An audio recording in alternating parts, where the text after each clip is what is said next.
Hello everyone and welcome back to another video on the channel. Today we're going to be talking about A Quiet Place Day 1. This movie is directed by Michael Sarnoski, starring Lupita Nyong'o, Joseph Quinn, Alex Wolff, and Djimon Hounsou. And of course this is the latest film in the Quiet Place franchise, which is a prequel as the title insinuates, and it is about the very beginning of this entire alien invasion from the perspective of a woman living in New York City when it all happens. This is of course the first film in the franchise that is not directed by John Krasinski. He does have story credit here, but of course, the writer and director is Michael Sarnoski, who did the movie Pig with Nicolas Cage a few years ago, which I absolutely did love. And so this is an interesting one. I do think that this movie goes in some directions that I wasn't quite expecting, not necessarily story-wise or plot-wise, but character-wise that I thought was really interesting. So I will be getting to spoilers for A Quiet Place Day 1. If you haven't had a chance to check this film out, it is out in theaters right now, and I thought it was a pretty good time, although I do think that this franchise maybe has one more good movie left in it. So what is this film about? Well, essentially it follows Lupita Nyong'o's character, who is, dealing with stage 4 cancer. She is terminal. She has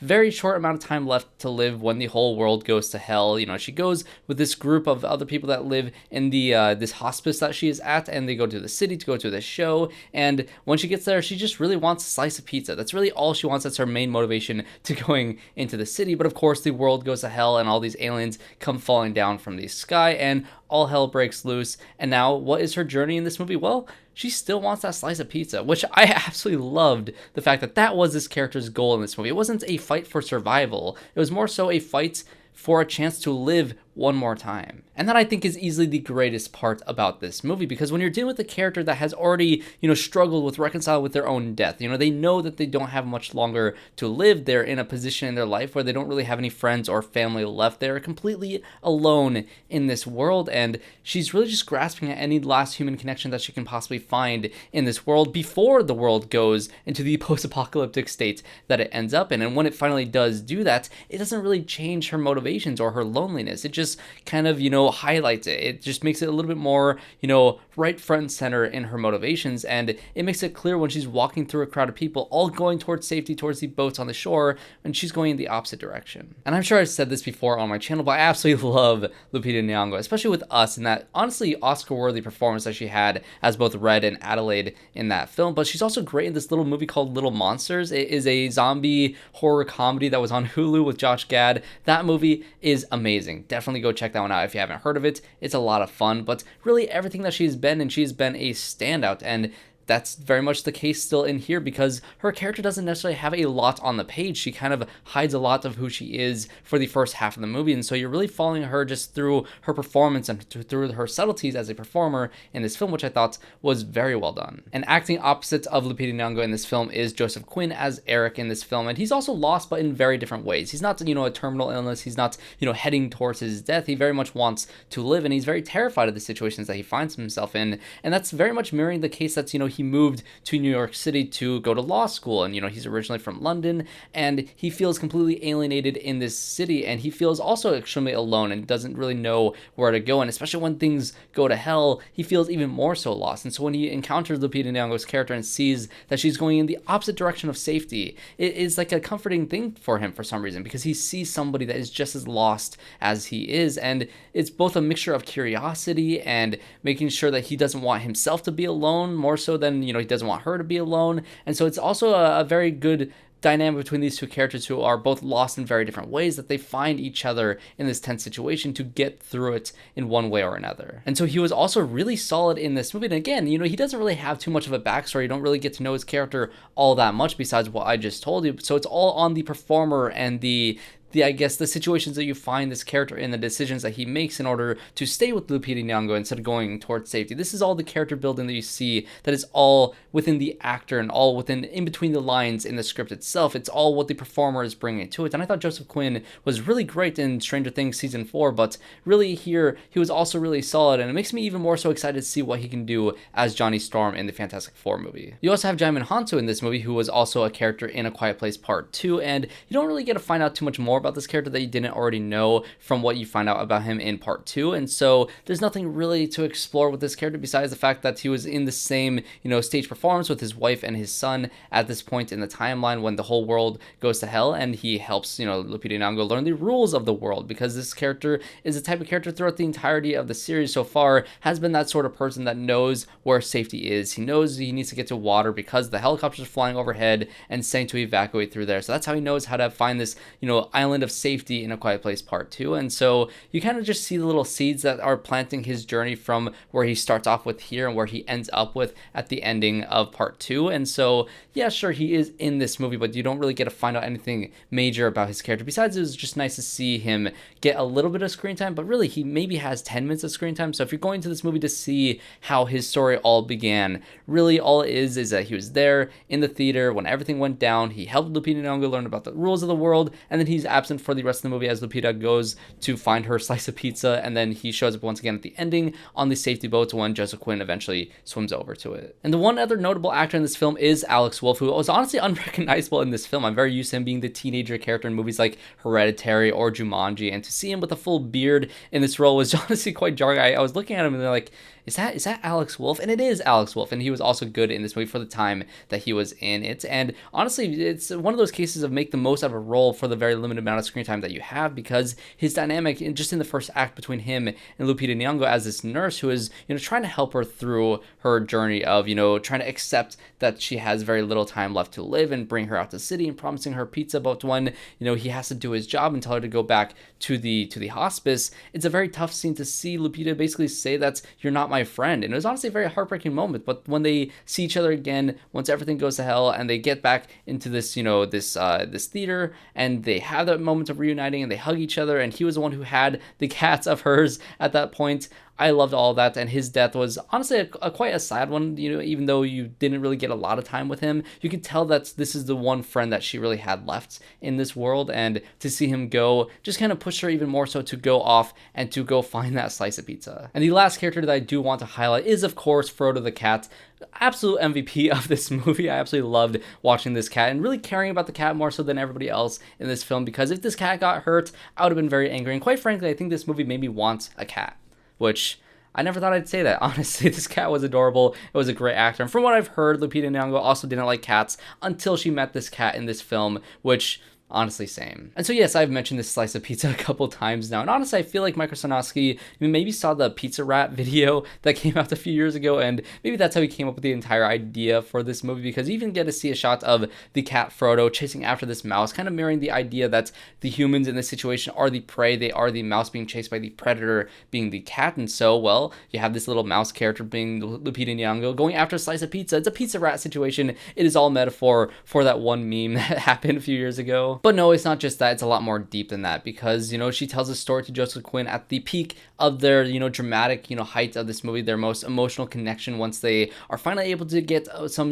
bonding together, when they are in the rainstorm, they finally have a conversation and they scream at the lightning, which I thought was a really great moment. Honestly, it was probably the most emotional moment in the movie, because you can tell that these characters, they found each other throughout all this craziness, and they were finally able to just let it all out in that lightning storm. A really great moment. But with Lupita's character, you get to learn that, she went to the city all the time with her dad to this one jazz club, and he would play the piano and she would be in the audience. And every time after he played the piano at the jazz club, they would go across the street to this place called Patsy's, I think, and gets a slice of New York pizza. And it was just the most comforting thing about her, is the thing that she looks back on mostly with her life and just finds the most comfort. And so that is why she wants to go get the slice of pizza, because, even before the world, starts to end with these aliens, she wanted to get that slice of pizza to have some sort of, I guess, comfort in her life, in her death, that is very much coming very, very fast. And she's also a poet, and so you have a great moment where Joseph Quinn reads one of her poems, which is basically her saying that, a doctor told her that she had 2 years to live, and all of a sudden now it's 6 months to live, and those months soon turn to days, turn to hours, and your life is just going by extremely fast. And that is really just an encapsulation of what this character is feeling at this point. And it's honestly really bleak and tragic to see this character so desperately wanting some little moments of good in her life. And like I said at the beginning of the review, it's not necessarily a fight for survival that you would think you would get from a monster type movie like this, because this movie does flirt with being a generic monster movie at times. It has that big giant, New York scale destruction that Cloverfield had, several years ago, but it also has this more intimate story about this character who is not fighting for survival necessarily because she knows she's going to die. She's fighting to live one more time, which I thought was a very beautiful story to tell. And I think that is why you get the director like Michael Sarnoski to turn this film that very easily could have been a generic monster movie and make it just that much more through the simplicity and through the quiet moments with these characters. And yeah, sure, the action is great. The destruction, the introduction to these creatures into this world, the very chaotic scene that New York City is at several points in this movie is really entertaining. I think my favorite of those sequences was when she's walking through the crowd of all those people going over to the water, and one person makes a sound, and now all these creatures are just raining down on all these people that are just completely helpless in the situation. I love that sequence. Is one of the most tense sequences. I also love the sequence that you see highlighted in the trailer with the the revolving door, which is the second most traumatic revolving door scene that I've seen outside of The Walking Dead. If you've seen that show, you know the one. Still haunts my nightmares. But really the scene that stood out to me the most in this entire film was when they finally do get to the pizzeria. They see that it's burned down, and because Joseph Quinn sees the sadness in Lupita Nyong'o's eyes, and he needs to comfort her in some way to make all this journey worth it, he takes her over to the jazz club, sits her down, finds this random slice of pizza at this other place that's just not the same, but as he thought that counts, and has this little, this mimicking a magic show, and just make her feel comfortable on this stage, and just makes her feel alive again. Gives her that one last day that can make her, feel alive, which is very similar to what you had in episode 3 of The Last of Us with Nick Offerman and Murray Bartlett. It's not as beautiful as that episode was, but it has that same sort of sentiment, which is why I absolutely loved that scene the most out of all of this. And of course, once you get to the ending of this film, you have, Lupita Nyong'o. She has reconciled with her death. She's ready to move on, but she doesn't want this guy to go down with her because he's helped her all this way. So now it's time to help him survive, because that is what he really wants. He's afraid of death. He's afraid of the situation that he has found himself in. Yeah, he had the bravery to go out to get her medication when she needed it, but he's not able to get out of the situation alone. And so they go over to the shore, they see a boat, and she's able to cause a distraction in order to give him the time to jump off the dock and swim over to the boat to meet up with Djimon, Hounsou, and all that stuff was great. And I absolutely love the ending of Lupita Nyong'o just walking through the empty and deserted city that's just covered in dust and destruction, listening to her music. As the song starts to play, she unplugs it from the speaker, and you see a creature land behind her before the screen cuts to black. And it really was just the perfect way to end this film. Again, a very emotional and very tragic story with Lupita Nyong'o's character, but a very human story about her learning how to live again, and her helping this other character to survive the situation, to get through it with her help. I thought it was a really beautiful story by the end of it. But like I said, this movie does flirt with the idea of just being a generic monster movie. And I think, I've heard a lot of other people say it, is that, the surprise of A Quiet Place was that we weren't expecting that movie to be as good as it was. The world was extremely original and new, and that made that movie extremely special. And now that we're at the third film in this series, there's not really, moments in this movie where we're finding out new information about these creatures. We already know everything. This movie kind of brushes through the fact that, these characters need to learn how the world works, the rules of the world, not because they need to survive and so they need to learn these rules really quickly, but because if you went over all that stuff again, it'd be derivative for the audience who's watching this third film in a series. We don't need to go over information that we've already learned about. Even with the second film, learning about the island and the safety on water, that was kind of like a twist or a reveal in that movie, which, obviously we already know that information, so it wasn't a big reveal. It was just helicopters flew overhead and told them that is where safety can be. And so we kind of got through all that stuff, and we didn't really learn anything new about this world. And so yeah, it was fun to see these creatures in a larger scale, kind of like it's the Aliens to A Quiet Place's Alien. It's the horror action movie versus those ones being the straight horror movie. And so yeah, I feel like I'd compare this movie's thrilling nature more so towards Cloverfield than I would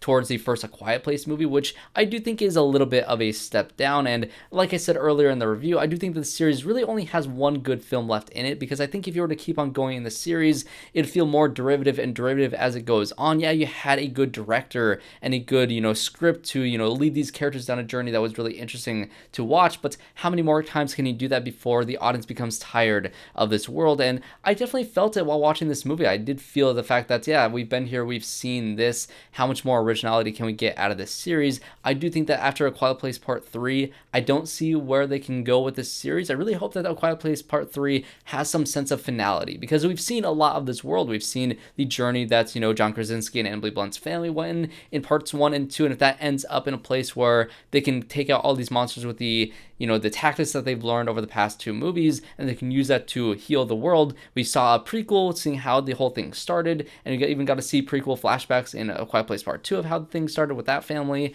And so we've kind of covered everything in this world. So honestly, I think after A Quiet Place Part 3, I feel like I'd be good for this series, and I really hope they go that route, because a lot of franchises overstay their welcome. It's starting to feel that way with this series, and I hope that they don't make the same mistakes that other films have made several times in the past. But those are just going to be my thoughts on this movie. Did you enjoy it as much as I did? Did you love it even more than I did? I'm very curious to hear your thoughts on this film, even if you thought it was even more so derivative, like I mentioned, of the previous 2 films and had nothing more to offer. I'm curious to hear your perspective on that as well. So definitely comment down below your thoughts on this movie. And if you did enjoy this review, make sure you guys leave a like and subscribe to the channel to see more reviews like this. I'm doing weekly reviews for The Acolyte. I'm having a lot of fun talking about that show despite the online discourse about it. I've been enjoying it for the most part, so check out my videos on that, along with other movie reviews like Kinds of Kindness that I had last weekend. Really fascinating movie. Lots of thoughts on that one that I have in my review from last week. So thanks everybody for watching. Like I said, comment down below, leave a like, subscribe to the channel, and I hope to see you all in my next one.